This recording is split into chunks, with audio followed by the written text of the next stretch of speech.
Hello friends, welcome to my YouTube channel. In this video I will show you how to combine two columns in Excel. Okay, so if you are using Microsoft Excel and you want to combine two columns, this video will help you to understand how to do it. Here you will see I have three columns.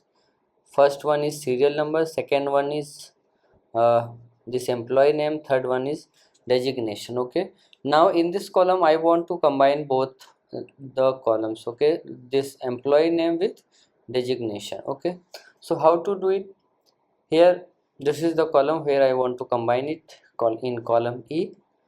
So what you have to do, you have to just click on equals to, then concate. Okay, then you have to just select both of them and then close. So you will see this is how you can combine both columns. If you are using older version, so I am going to show you the second method, equals to concatenate. Okay, then select this one, comma, this one.